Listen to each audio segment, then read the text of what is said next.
With the new NBA season right around the corner, I think it's necessary to get into some bold predictions about the upcoming season.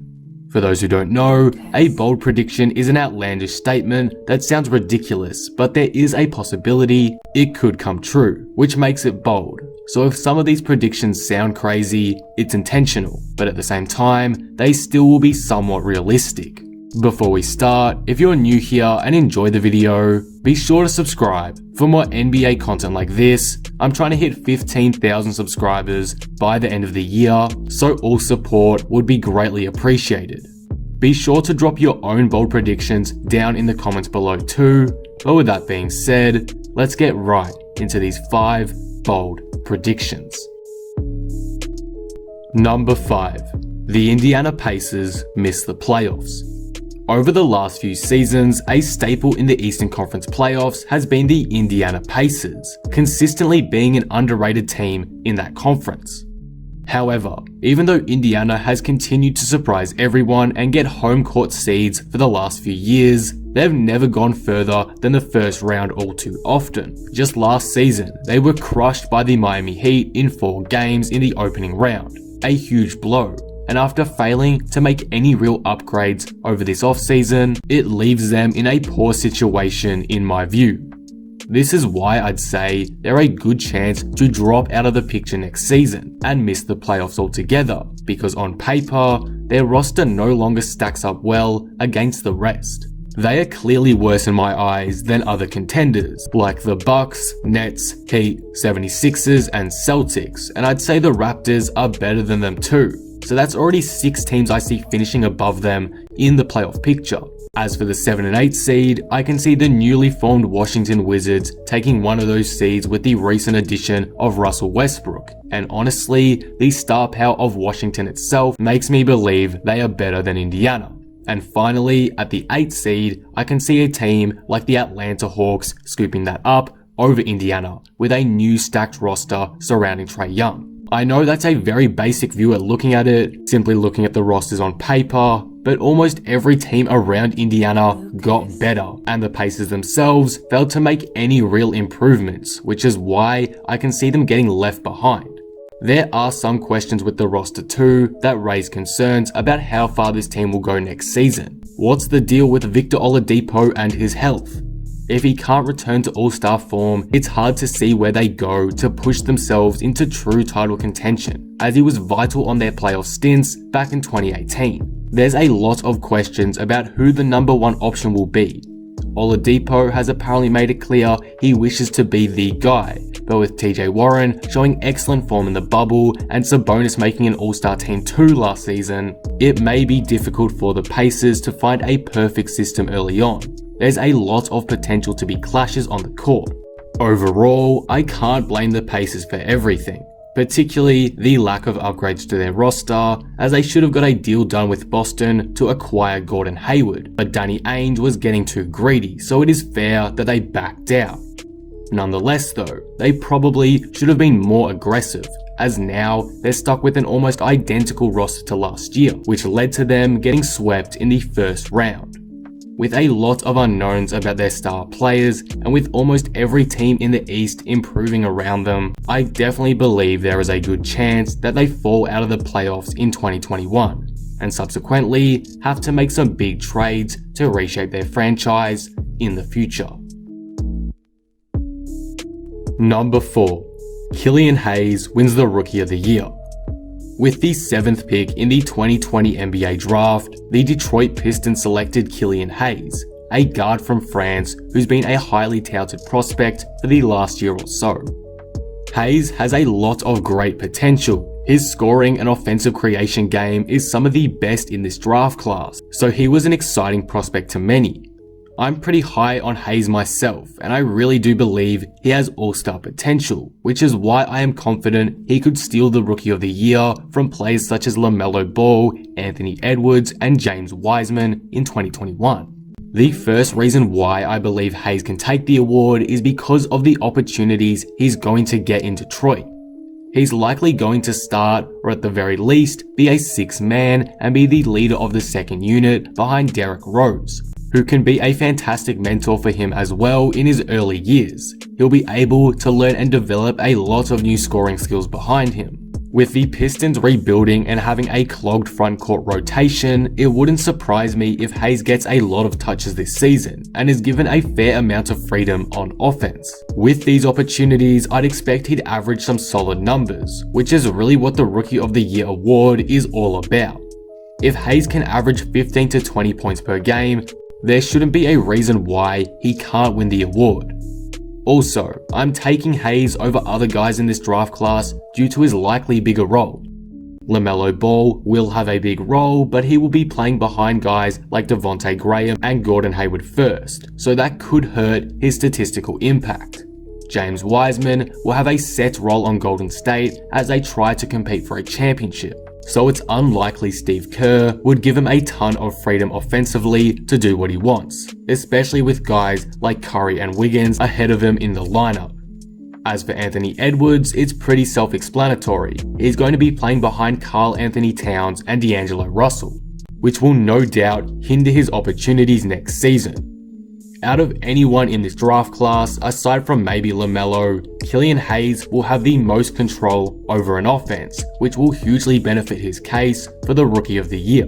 Detroit are probably going to be disastrous next season as a franchise after some extremely questionable off-season moves. But one of the only wins that they got was the selection of Killian Hayes, and if they trust him enough, like I believe they should, as a rebuilding team, there's little doubt in my mind that Hayes could at least become a serious candidate for the Rookie of the Year award. Number 3. DeAaron Fox is a candidate for the Most Improved Player award. DeAaron Fox has been in the league for 3 seasons now and has made notable increases for every passing season. However, the roster around him hasn't been great, and it's caused the Kings to continue to be a below average team and has hurt his ability to reach his maximum potential. Fox is very good for a young guard, but definitely has potential to be an even better player than he currently is. This past season, he averaged 21 points and 7 assists, but shot very poorly, particularly from deep, having an 8% drop-off in 3-point percentage. With that said though, I believe Fox is a great chance at breaking out next season, and potentially even a chance to win the Most Improved Player award, even with a poorer roster than many other players. And that is in large thanks to the Kings draft selection of Tyrese Haliburton. The pairing of the two is very exciting to me, as I believe they can bring out the best in each other. Fox will now have a legitimate secondary ball handler that will relieve a lot of pressure of the playmaking duties that he's had these past couple seasons. This allows him to develop his off-ball game, which has potential to be elite with his athleticism. Unfortunately, he hasn't been able to maximize this part of his game with such a large role offensively, as he's been really the only respectable point guard on Sacramento lately. Haliburton is also a great 3-point shooter, so it gives Fox more options offensively to look for. With this new partner in crime, I believe Fox can take his game to a new level and give him a good shot at winning the Most Improved Player. I'm expecting Fox to average 25 points per game and 8 to 9 assists, which again gives him a great case to win the Most Improved Player. There are obviously many players out there with perhaps a better chance at claiming this achievement, such as Shai Gilgeous-Alexander, Jamal Murray, and Jaren Jackson Jr. However, Fox is an underrated candidate in my view, and though a lot of his potential breakout relies on how his new teammate can slide in alongside him, I'm very confident things will work out.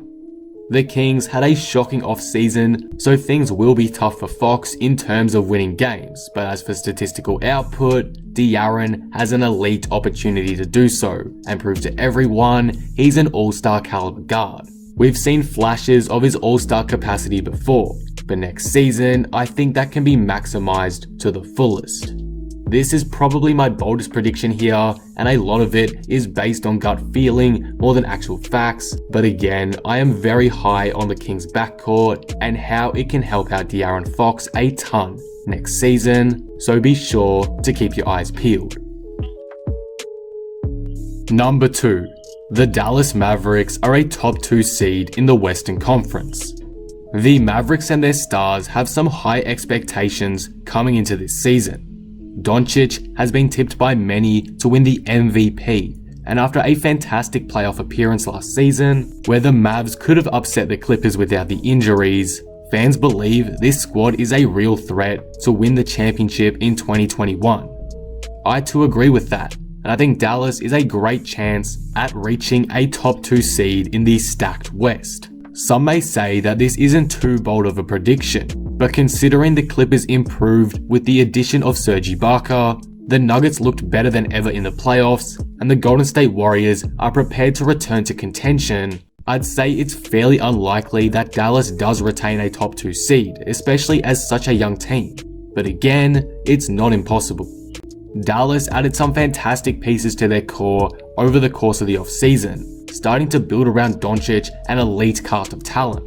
The addition of Josh Richardson fills a gap they had last season, and if Porzingis can remain healthy throughout 2021, there shouldn't be much reason as to why this team can't reach the conference finals at least. Basically, if what people are predicting is true, if we see MVP Luka Doncic in full force next season, I think we see Dallas climb the standings yet again. The roster is well defined now. All players have their specific roles and it fits around Doncic almost perfectly, so his potential should be maximized. Anything less than a conference finals appearance would be a disappointment for Dallas in my eyes. They just have so much talent, so saying they should get a top 2 seed is bold but also fair in my opinion. Number 1. The Brooklyn Nets struggle. With Kyrie Irving and Kevin Durant returning from injury next season, there is a lot of hype surrounding the Brooklyn Nets, with many fans claiming them as title favorites or at the very least, the best team in the East. However, I'm not all too confident in them yet. Sure, they'll be one of the best teams in the Eastern Conference, but I wouldn't say they are that much better than a team like Milwaukee is, or even above a team like Boston. That's because there are currently too many unknowns about this team. First of all, how good will Durant be when he returns from injury? He suffered an extremely serious Achilles rupture. It's not like a minor calf strain. This is an injury that seriously depletes NBA players' ability to perform, as seen with guys like DeMarcus Cousins. It's likely we won't see the same Kevin Durant again, unfortunately, meaning the Nets won't be as intimidating as they're made out to be. Also, the Nets failed to make any major upgrades to their roster this offseason. I know they probably didn't need to necessarily, but with many teams around them improving their supporting cast, you just have to wonder where Brooklyn sits now. There's also questions about the chemistry of the team and how the players have conflicted off the court in the past, so that could halt the Nets' momentum throughout the season. Overall, it's too hard for me to say anything about Brooklyn right now.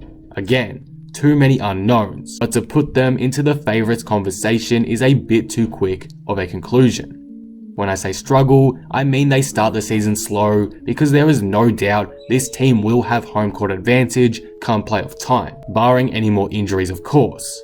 If I were you though, I'd expect a slow start out of the gate as the Nets go through an uneasy transition period. This team has very little experience together with the superstars, so expect them to struggle to get into a groove early on. The Brooklyn Nets are more likely than not a top tier contender on paper, but I don't think we'll really know how good they actually are until a couple months in to the NBA season. And that will conclude all of my bold predictions. What do you guys think of this? Do you agree or disagree with my predictions? Are they realistic or too crazy? Let me know in the comments below, and be sure to drop some of your own bold predictions down below as well. If you enjoyed the video, be sure to drop it a like and subscribe. But with that being said, I am out. Peace.